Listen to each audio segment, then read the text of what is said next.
네, 너무나 귀한 교회 또 귀한 성도님들과 함께 하나님의 말씀을 나눌 수 있어서 감사합니다. 우리 이길탁 목사님 너무 인격적으로 늘 항상 동역해 주셨고 또 많은 것들을 또 가르쳐 주셨고 섬겨 주셨는데 이곳에서도 동일한 모습으로 섬기고 계신 것에 늘 감동받고 도전받고 큰 은혜를 누리고 갑니다. 오늘 저는 상한 심령에 대한 내용을 나누고 싶습니다. 하나님이 우리 가운데 오셔서 우리의 마음을 새롭게 하시고 깨닫게 하실 줄로 믿습니다. 이곳에 찌는 듯한 무더위는 하나님의 뜨거운 이 땅을 향한 사랑인 것을 믿습니다.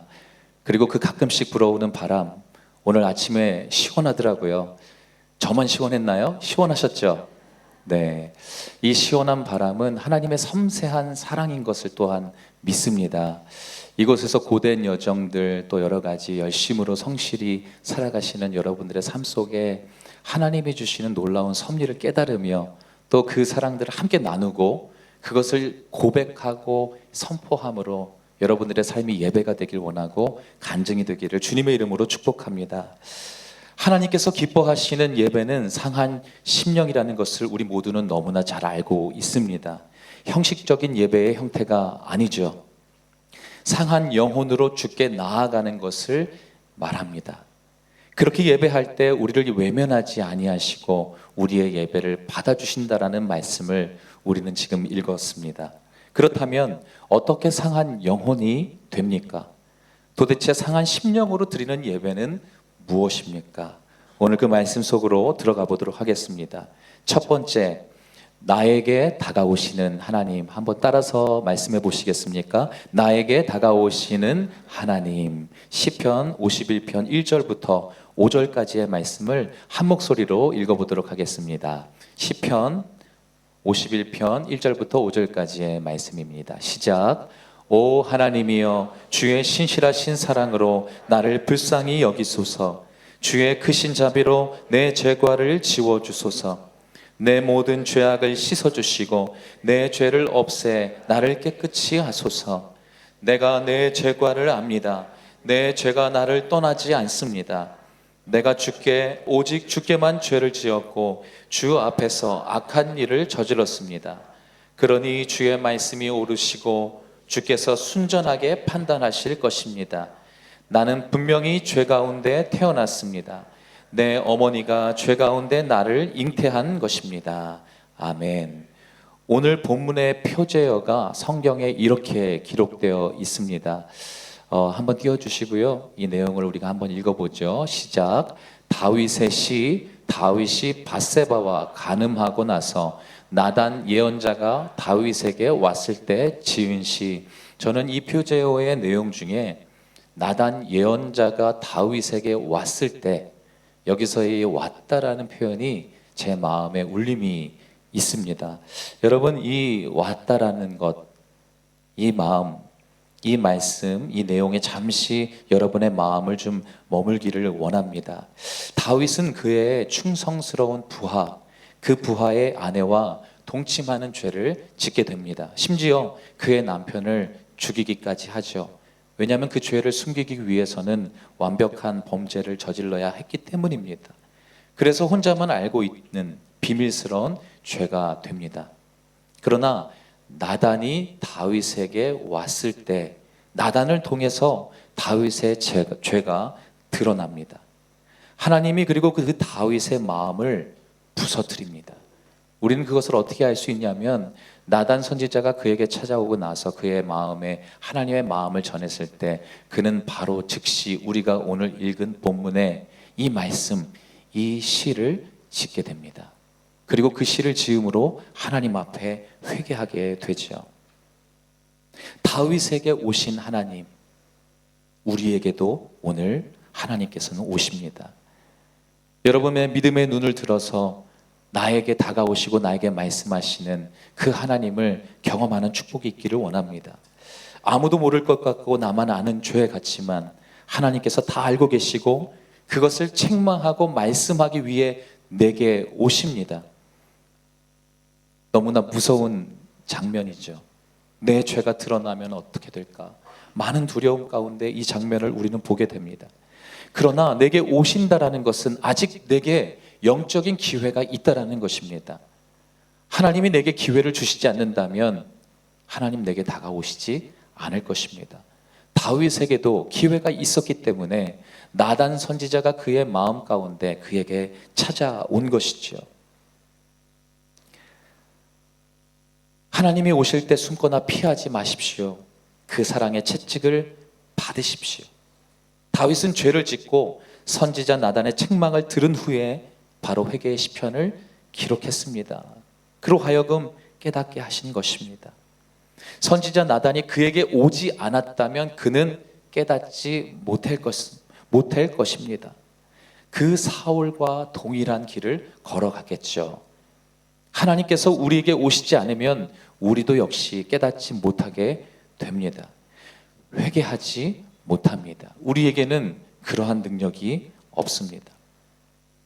하나님께서 내게 다가오셔서 책망하시고 내 마음을 부서뜨리실 때 비로소 우리의 부서진 마음이 십자가의 사랑을 깨닫게 되고, 그 전까지는 깨달을 수 없었습니다. 머리로만 알았겠죠. 내 마음이 부서져 보니까 십자가의 사랑이 보이기 시작합니다. 그리고 그 사랑으로 감동하게 되고, 이 감동과 감격은 통회하는 심령을 일으키게 되는 것입니다. 내게서 나온 것이 아니죠. 하나님이 계획하시고 하나님이 시작하신 은혜입니다. 도대체 내가 무엇이간데 나를 위해 피를 흘리시고 찢기시고 죽으셨는지요. 절실하게 느낄 때 자신의 죄로 슬퍼하는 마음이 생기고 그것을 견딜 수 없어 통회하는 심령으로 나아가게 된다는 것입니다. 그러므로 진정한 회개는 내가 하는 것이 아니라 하나님의 선물인 것입니다. 내 안에 어떤 죄가 있을까요? 오늘 우리가 읽었던 본문을 통해서 한번 보도록 하겠습니다. 1절에 오 하나님이여 주의 신실하신 사랑으로 나를 불쌍히 여기소서, 주의 크신 자비로 내 죄과를 지워 주소서. 1절의 죄악은 반역, 침범입니다. 하나님의 권위를 인정하지 않고 하나님의 영역에 침범했던 나의 죄, 내 마음대로 내가 하고 싶은 대로 한 거예요. 하나님의 존재를 내가 인식했다면, 내가 그것을 느끼고 있었다면 그렇게 내 마음대로 할 수 없습니다. 내 뜻대로 할 수 없습니다. 내가 하고 싶은 대로 하지 않았을 것입니다. 하나님이 강하게 느껴지고, 아니요, 느껴진다는 표현을 쓰지 않고 하나님이 내 옆에 계세요. 하나님 날 보고 계세요. 나도 하나님을 보고 있어요. 내가 그분을 느끼고 그분을 만지고 그분의 그 숨결을 느끼고 있는다면 그가 그토록 싫어하는 것을 내가 할까요? 아니죠.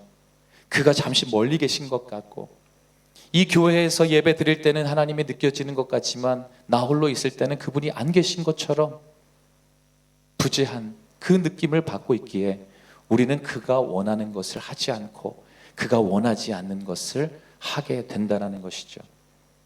제 아내가 제게 너무나 맛스러운 요리를 해줍니다. 그 실제로 맛있고요. 아내는 요리를 하는 걸 너무 좋아합니다. 저에게 한번 이런 부탁을 했던 적이 있어요. 나는 요리하는 게 너무 행복하고 또 내가 요리를 한다는 것은 당신을 사랑한다는 표현이라고. 그런데 설거지는 못하겠어요. 설거지는 당신이 해주세요. 알겠다고. 설거지는 내가 하겠다고. 그리고서 늘상 이제 예배를 섬기고 집에 돌아와서 이제 아내가 식사를 이렇게 차려주고 있습니다. 그러면 그 식사를 맛있게 하고 나서, 그리고 나서 제가 무엇을 할까요? 설거지를 합니다. 그런데 아내가 없을 때 식사를 하고 나서 설거지를 해야 되는데 아내가 없는 거예요. 그러니까 조금 이따가 하지, 지금 말고 조금 쉬었다가 하지. 그러다가 미루고 아내가 그렇게 부탁했던 그 사랑스러운 그 음성이 들리지 않고 나 홀로 있을 때에는 그가 원하는 것을 하지 않고 내 뜻대로 선택하고 그렇게 시간을 보내게 됩니다. 그때 이제 아내가 와서 깜빡 잠이 든 거예요. 그때 아내가 와서 설거지를 안 해놓은 걸 보고서 마음에 상처를 받게 되죠. 약간은 웃긴 예화이지만 그토록 내가 사랑하는 하나님이 내게 느껴지지 않으면 그가 원하는 대로 하기가 쉽지 않습니다. 그가 잠시 안개이신 것처럼 느껴지기 때문에 내가 늘 해왔던 방식대로 내가 원하는 것을 하게 된다는 것이죠. 하나님에 대한 인식 속에 살아가야 합니다. 그와 동행해야 합니다. 그의 임재를 날마다 느껴야 하는 것이죠. 5절에는 이렇게 말합니다. 나는 분명히 죄 가운데 태어났습니다. 내 어머니가 죄 가운데 나를 잉태한 것입니다. 5절에서의 고백은 죄가 내 마음에 찾아왔다라는 뜻이 아닙니다. 그 이상을 얘기합니다. 나는 죄를 만들어내는 공장과도 같은 자이다. 죄를 막 생산해내는, 죄를 찍어내는 공장과도 같은 사람이다. 나는 죄를 지을 수밖에 없는 존재. 본질적으로 나는 죄인이기 때문입니다. 라는 고백이죠. 죄를 짓는 것이 어려운 것이 아니라 너무나 쉽다는 거예요. 여러분에게 있어서 쉬운 것은 어떠한 것입니까? 여러분의 일상생활, 여러분들이 늘 하고 있는 것들을 한번 생각해 보세요. 어떤 게 가장 쉬우세요? 숨을 쉬는 게 쉽겠죠. 제가 지금 숨을 쉰다라는 표현을 말씀을 드리지 않았다면 내가 지금 숨을 쉬고 있었어, 숨을 쉬고 있어 라는 인식을 하고 계셨을까요? 아닙니다. 모르고 계셨을 거예요. 숨을 쉬는 조차도 모르고 계셨을 겁니다. 그 정도로 숨을 쉬는 것이 우리에게는 너무나 쉬운 일입니다. 저는 따뜻한 아메리카노를 좋아합니다. 때로는 이 따뜻한 것보다 더 뜨거운 것이 먹고 싶어서 카페에 가서 뜨거운 아메리카노로 좀 만들어 주세요 라고 하고 그 아메리카노를 받아서 차에 탑니다. 그 종이컵에 담겨 있는, 그리고 그 종이컵을 덮고 있는 뚜껑이 있겠죠. 그리고 그 뚜껑에 작은 홈이 있습니다. 작은 홈으로 뜨거운 아메리카노를 마셔야 돼요. 근데 그렇게 하면 안 되는데 운전하다가 이 아메리카노를 마셔야 될 때가 있어요. 너무 졸릴 때. 졸음운전을 하면 안 되니까. 그래서 그 아메리카노를 마시려고 하면 작은 홈에 엄청난 뜨거운 액체가 흘러나오기 때문에 너무 두려운 거예요. 바람을 이렇게 불어도 그 바람이 속으로 들어가지 않죠. 그리고 부들부들 떨면서 계속해서 나는 부었다고 생각했는데 입에 떨어지지가 않아서 더 하면 확 쏟아지는 그 느낌. 그것 때문에 입술이 될까봐, 이렇게 흰 옷이 얼룩질까봐 포기하게 됩니다. 하지 말자. 너무나 어렵다. 이 고난이도에 어떻게 내가 운전을 하면서 할 수 있을까? 나중에 잠깐 서면 또는 잠깐 정차했을 때 하자. 여러분 주변에 오토바이를 많이 타고 계시죠? 여러분들도 많이 타는 것을 알고 있습니다. 너무 멋지게 타시더라고요. 오토바이를 타면서 물론 그러면 안 되지만 아메리카노의 뜨거운 이 작은 홈으로 마실 수 있을까요? 절대 그럴 수가 없습니다. 여러분, 죄를 짓는 것이 이것처럼 어려웠으면 좋겠어요. 어려운 일이어서 쉽게 포기했으면 좋겠어요. 죄가 내 안에 찾아올 때 죄에 대한 생각과 잔상으로 인해 그 죄를 다시 한번 내가 선택할 그 지점에서 이 죄가 너무나 어렵기 때문에 포기하자. 죄 짓지 말자. 죄 만지지 말자. 보지 말자. 느끼지 말자. 하지 말자. 이렇게 포기했으면 좋겠습니다. 그러나 방금 읽은 이 말씀은 이 죄가 어려운 것이 아니라 우리에게는 가장 쉬운 일이라는 거예요. 여러분 이것을 인정하십니까?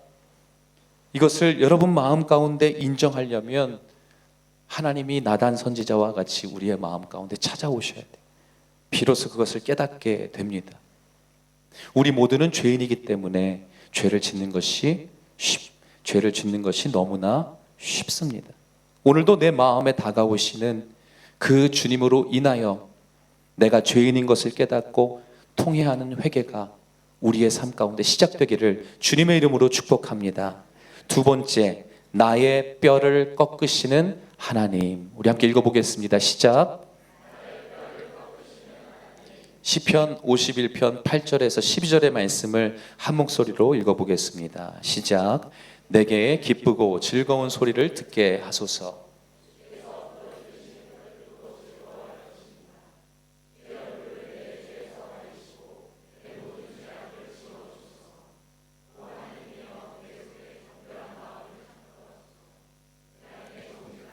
새롭게 하소서. 주 앞에서 나를 쫓아내지 마시고 주의 성령을 내게서 걷어 마소서. 주의 구원의 기쁨을 내게 회복시켜 주시고 주의 자유로운 영으로 나를 붙들어 주소서. 8절에 내게 기쁘고 즐거운 소리를 듣게 하소서. 주께서 부러뜨리신 뼈들도 즐거워할 것입니다. 뼈가 부러지면 앉고 서고 움직이는 것이 너무나 힘듭니다. 그리고 그것이 불가능해지기까지도 합니다. 심지어 이전에 자신이 습관적으로 하던 행동들도 할 수 없게 되는 것입니다. 한마디로 움직이지 못하는 것이죠. 심령이 상하게 되면 우리 속사람은 이전이 자신이 사랑하고 쉽게 즐겼던 죄악, 그 죄악들에 대한 이 죄악들에 관하여 무능력하게 되는 것입니다. 아프지만 그렇게 하나님께서 나를 터치하심으로 그 죄로부터 나를 벗어나게 하신다라는 것이죠. 오 하나님, 내가 너무 아프고 두렵지만 내 영적인 뼈를 부러뜨려 주십시오. 상한 심령으로 나의 죄를 깨닫고 이제 다시는 죄와 타협하지 않는, 하나님이 원하시지 않는 그 영역에서 돌이켜 나올 수 있도록 나를 이끌어 주십시오. 그 누구도 나를 그 영역에서 이끌어 줄 수 없습니다. 내 사랑하는 부모님도, 내 사랑하는 자녀들도, 내 사랑하는 지인들도, 내가 존경하는 사람들, 내가 늘 따르는 멘토와도 같은 사람들, 그 어느 사람도 그 영역에서 여러분들을, 우리들을 끌어내거나 건져줄 수 없습니다. 오직 예수님만이 하시는 것이죠. 9절의 말씀은 이렇게 얘기하고 있습니다. 주의 얼굴을 내 죄에서 가리시고 내 모든 죄악을 지워 주소서. 상한 심령은 하나님의 마음, 그 하나님의 마음을 아프게 한 것에 대한 아픔을 느끼게 합니다. 상한 심령이 아닐 때는 그것을 느낄 수가 없습니다. 여러분, 회개를 왜 하십니까?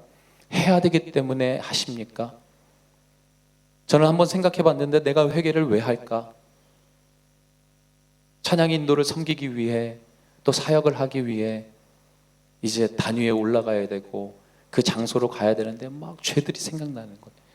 한 주간 동안 이렇게 살았는데 내가 어떻게 하나님의 말씀을, 또 내가 어떻게 거룩한 찬양을 하나님 앞에 올려드릴 수 있을까? 하나님 날 용서해 주십시오. 용서해 주십시오. 하나님의 마음을 아프게 한 것에 대한 슬픔 때문에 회개하는 것이 아니라 때로는 무서워서 습관적으로 회개를 하기도 하고, 하나님이 내게 주신 것들을 다시 가져가실까봐, 뺏어가실까봐 회개하기도 하는 나의 연약한 모습을 보게 됩니다. 그러나 우리가 전반부부터 지금 계속 나누면서 하나님이 내 마음 가운데 들어오셔서 나를 부서뜨리시고 그 부서지고 약해져 있는 나의 마음을 통해 하나님의 십자가의 사랑을 깨닫게 하실 때, 이 엄청난 사랑이 내게 있는데 내가 어찌 그 사랑을 저버렸을까? 내 사랑하는 주님의 마음을 내가 이렇게 아프게 했구나. 비로소 그제서야 내 마음이 통해하게 되는 것이죠. 아파하는 것이죠. 내 사랑하는 주님과의 관계를 깨트린 것에 대해 여러분 잘 생각해 보세요. 사랑하는 사람과의 관계 얼마나 좋습니까? 얼마나 아름답습니까? 그런데 그 관계를 내가 깨트려 버린 거예요. 얼마나 무섭고 얼마나 죄송스러운 그런 상황입니까? 하물며 하나님과의 관계를 그분이 깨트리신 것이 아니라 내가 깨트린 거예요. 하나님이 그토록 싫다고 한 것을 내가 한 거예요. 정말로 내가 하나님 사랑한다면 그 아픔이 느껴질 수밖에 없는 것이죠. 그래서 회개하는 겁니다. 내 사랑하는 나의 아버지의 마음을 아프게 한 것을 용서해 주십시오. 거룩한 백성으로 내가 내 아버지가 되겠다라고 말씀하신 주님의 그 관계를 깨트린 나를 용서해 주십시오. 하나님 마음 너무 아프셨죠? 그런 회개로 나아가게 하신다라는 것이죠. 11절은 이렇게 말합니다. 주 앞에서 나를 쫓아내지 마시고 주의 성령을 내게서 걷어가지 마소서. 상한 심령은 하나님과 단절된 느낌, 멀어진 느낌, 주님이 나를 버릴 것 같은 느낌 때문에 주님을 더 악착같이 붙들게 됩니다. 물론 주님이 우리를 버리시지 않습니다. 끝까지 하나님은 우리를 붙드시는 분이시죠. 그러나 그것을 깨닫게 하시고 느끼게 하신다는 거죠. 우린 너무 잠자고 있어요. 죄로 인하여서 우리의 심령이 어떻게 깨어지는지를, 그 두려움과 그 아픔을 느끼지 못하고 살아갑니다. 하나님이 내게 오시면 그것을 느끼게 하십니다. 사울 왕에게서 하나님의 영이 떠나게 되자 어떤 일이 일어났습니까? 하나님의 영이 떠나니까 악신이 찾아옵니다. 그리고 그 사울을 점령하게 되죠. 우리는 하나님의 몸된 성전입니다. 너희가 하나님의 성전인 것과 하나님의 성령이 너희 안에 거하시는 것을 알지 못하느뇨? 라고 말씀하셨어요. 얼마나 축복된 말씀입니까? 나의 인생을 다스리시고 주인 되신 그 하나님, 그 거룩하고 위대하신 하나님이 나의 아버지가 되시고 나를 다스리시고 내 안에 주인 되어 주신다는 말씀. 그리고 우리는 지금 그렇게 살아가고 있다는 거죠. 그런데 진짜 주인인 하나님이 내게서 떠나게 된다라는 것, 이것처럼 아픈 일은 없습니다. 이것처럼 두려운 일은 없습니다. 그런데 그것을 느끼게 하신다는 거죠. 비로소 주님이 내게 다가오실 때 알게 되는 일입니다. 그래서 다윗은 사울이 그러한 저주를 받고 어려움 가운데 처하게 되고, 그것으로 인하여 결국 자신도 사울에게 공격을 받고 엄청난 두려움 가운데 그 상황들을 경험했기 때문에 다윗은 잘 알고 있었습니다. 하나님의 신이 떠나고 하나님과 단절되고 부재된 이 엄청난 저주가 얼마나 두려운 것인지를 깨닫게 된 것입니다. 그래서 그렇게 고백한 거죠. 하나님, 내게서 떠나지 마십시오. 내 안에 계셔 주십시오. 내가 아무리 죄를 짓고 내가 하나님 원하시지 않는 그 죄악 가운데 머문다 할지라도 나를 용서해 주시고 불쌍히 여겨 주시고 제발 나를 떠나지 말아 주십시오. 애타는 그 마음입니다. 여러분, 애타는 그 마음을 가지고 예배하십니까? 애타는 그 심령을 가지고 하나님 앞에 나오십니까? 다윗은 이 모든 것을 깨달았습니다. 깨달을 수밖에 없는 상태에 이릅니다. 하나님 없이는 내 인생이 깨끗해질 수 없다는 것을 알게 됩니다. 처절하게 낮아지고 부서졌습니다. 왕이고 뭐고 없습니다.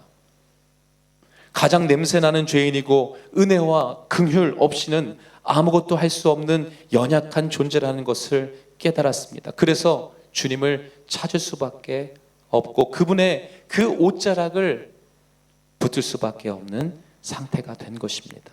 여러분, 이것이 바로 상한 영혼입니다. 상한 심령의 상태입니다. 하나님은 상한 영혼, 상한 심령의 상태로 주님 앞에 나오기를 원하십니다. 그렇게 예배하라고 말씀하십니다. 마지막 세 번째입니다. 우리가 한 목소리로 한 번 더 이 소주제를 읽어보겠습니다. 시작. 나의 상한 심령을 원하시는 하나님. 시편 51편 16절부터 17절을 제가 한번 여러분들에게 읽어드리도록 하겠습니다. 주께서는 제사를 기뻐하지 않으시니 그렇지 않았다면 내가 제사를 드렸을 것입니다. 주께서는 번제도 즐거워하지 않으십니다. 하나님께서 바라시는 제사는 상한 영혼입니다. 오 하나님이여, 주께서는 상하고 뉘우치는 마음을 외면하지 않으십니다. 하나님은 거룩한 자가 누릴 수 있는 샬롬을 주시기 위해 나를 부수시고 흔드십니다. 다윗의 이 사건을 우리가 바라보게 되면 두렵죠. 내게는 일어나서는 안 될 일들이라고 생각하죠. 하나님 그렇게 부수시고 흔드시면 그의 인생이 어떻게 됩니까? 얼마나 창피하겠습니까? 하나님이 나를 저주하시는 겁니까? 그런데 그것 때문이 아니다라는 것을 끊임없이 주님은 우리에게 말씀하십니다. 하나님이 우리에게 주신 선물 샬롬입니다. 평강입니다. 하나님과의 온전한 관계에서 누릴 수 있는 것이죠. 심지가 견고한 자에게 평강에 이르게 하시나니, 심지가 견고하다라는 것을 기억하십시오. 이는 그가 주를 의뢰하는 자니이다.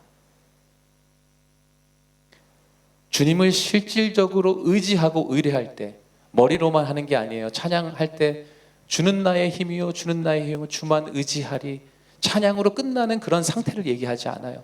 정말로 나의 영혼이 하나님만을 의지하고 나의 모든 삶을 의탁하는 것을 이야기합니다. 심지가 견고하다라는 것은 바로 그것을 얘기하는 것이고, 심지가 견고한 자에게 평강의 평강을 주시나니, 하나님이 우리에게 주시는 이 놀라운 축복이 샬롬입니다. 이것을 회복시켜 주시기 위해 주님이 우리에게 이 무서운 방법을 사용하시는 것이죠. 나를 힘들게 하기 위해서가 아닙니다. 죄가 내 안에 계속 머물면 우리는 주님을 볼 수 없게 됩니다. 주님의 자녀가 아버지를 느끼지 못하고 사는 아픔과 고통, 이것만큼 비참한 것이 없죠. 이것을 주님께서 없애주신다라고 말씀하시는 것입니다. 에스겔에서는 이렇게 말합니다. 너희 육신에서 굳은 마음을 제하고 부드러운 마음을 가져라가 아니라 줄 것이다. 하나님이 주시는 것입니다. 오늘 이 시간 우리가 하나님만 의지하기를 원합니다. 여러분, 농사 용어 중에 밭갈이, 땅엎기라는 말이 있습니다. 이것을 하는 이유는 1년 이상 묵혔거나 겨울을 나며 굳거나 질어진 토지를 잘고 뽀송뽀송하게 만들어 작물 뿌리가 내리기 좋게 만들기 위해서 하는 것이죠. 굳은 땅은 물을 줘도 물이 잘 흡수되지 않습니다. 스며들지 못하게 되죠. 그리고 공기가 순환하지 못합니다. 결국 이러한 과정을 통해서 그 토지는 썩어지게 되죠. 습해지게 됩니다. 결국은 무엇을 심어도 뿌리 내리지 못하고 열매 맺지 못하게 되는 것입니다. 농사를 지을 때 농부가 땅을 엄청 패죠. 팬다라는 표현이 맞겠죠. 북어를 패듯이 엄청나게 패고 갈고 찢고 땅을 막 아프게 합니다. 그런데 사람들이 지나가다 그것을 보고서 저 농부는 못된 사람인가 봐, 어떻게 저 땅을 소중하게 여겨야지, 얼마나 아프겠어, 왜 저렇게 해? 라고 말하는 사람이 있을까요? 아닙니다. 우리는 다 알고 있습니다. 저 농부가 정말 저 땅을 사랑한다는, 본인이 땀을 흘리고 눈물을 흘리면서까지 이 태양빛의 뜨거운 이 고통스러운 몸 상태를 가지고 아침마다 이른 시간마다 늦은 저녁까지 이 땅을 위해서 얼마나 많은 헌신을 하고 있는가 알고 있는 것이죠. 그리고 그렇게 해야만 이 땅이 축복을 받는다라는 것, 토지가 축복을 받는다는 것을 너무나 잘 알고 있습니다. 철로 역정의 작가로 유명한 존 버녀는 자신이 쓴 책 중에 가장 최고로 꼽는 저작이 있습니다. 그것은 바로 시편 51편 17절을 풀어서 쓴 상한 심령으로 서라입니다. 이 책의 저자는 상한 심령이야말로 하나님 앞에 드리는 가장 탁월한 예배의 재료가 된다라고 말합니다. 왜냐하면 그러한 상태로 주 앞에 나아가야지 하나님께서 절대로 그 예배를 저버리지 아니하시고 그 가운데 임재하신다, 받으신다라는 말씀이기 때문이죠. 여러분, 우리는 대표 기도를 해도 우리가 예배를 위해서 기도를 하고, 특별히 예배를 섬기는 분들이 예배를 섬기기 이전에 모여서 항상 기도할 때 가장 큰 주제가 있는데, 그 주제가 무엇입니까? 하나님의 임재입니다. 하나님, 우리 예배를 받아주십시오. 우리와 함께 해주십시오. 기도는 그렇게 하지만 우리가 상한 심령의 상태가 아니라면 하나님 우리 예배를 받지 않으십니다. 시편 34편 18절에는 여호와께서는 마음이 상한 사람들 곁에 계시고 뉘우치는 마음이 있는 사람들을 구원하십니다 라고 말씀하십니다. 죄로 인해 고장난 육신의 실체를 인정하는 그 마음, 자기를 부인하는 마음, 가난하고 겸손한 마음, 의에 줄이고 목마른 마음이 하나님이 찾으시는 바로 탁월한 마음입니다. 우리의 예배에 탁월한 것은 어떠한 방법도 아닙니다. 어떠한 모습도 아닙니다. 바로 오늘 우리에게 주시는 이 말씀, 상한 심령, 상한 마음을 얘기하는 것입니다. 여러분, 참된 예배자들은 늘 상한 마음을 유지해야 합니다. 그렇다면 항상 이 엄청난 죄를 지어야만 합니까? 그때 하나님이 다가오신다라고 하셨는데 아니죠. 그런 뜻을 얘기하는 것이 아닙니다. 지금 다윗에게 찾아왔던 나단 선지자의 이 상황은 우리에게도 당연히 일어날 수 있겠죠. 그러나 이러한 일들이 그렇게 많이 일어날까요? 그렇지 않습니다. 그렇게 돼서도 안 되는 것이고요. 중요한 것은 우리가 날마다 하나님의 임재 가운데 머물러 있어야 된다는 것이죠. 흰 옷을 입은 사람 옆에 검은색 옷을 입은 사람이 서야만 이 검은색이 진짜 검은색이었구나, 이렇게 새카맣구나를 깨닫게 됩니다. 알고는 있었지만 그 정도일 줄은 몰랐는데 흰 옷 입은 사람 옆에 서니까 정말 시커먼네. 거룩하신 하나님의 임재 가운데 우리가 있어야만 우리 마음 가운데 우리가 생각했을 때 이 다윗이 저지른 이 죄악이 아니다 할지라도 우리 존재 자체가 하나님 앞에 얼마나 더럽고 연약하고 부족한 존재인 것을 비로소 깨닫게 됩니다. 여러분들의 순예배를, 여러분들의 기도 모임을, 주일 예배를, 함께 나누는 기도의 모든 시간들을 소중히 여기시고 그 모든 모임을 통하여 하나님의 임재를 경험하는 모든 하나님의 사람들이 되기를 주님의 이름으로 축복합니다. 그 은혜를 통하여 상한 심령으로 주 앞에 나아가는 탁월한 예배자들이 되시기를 다시 한번 주님의 이름으로 축복합니다.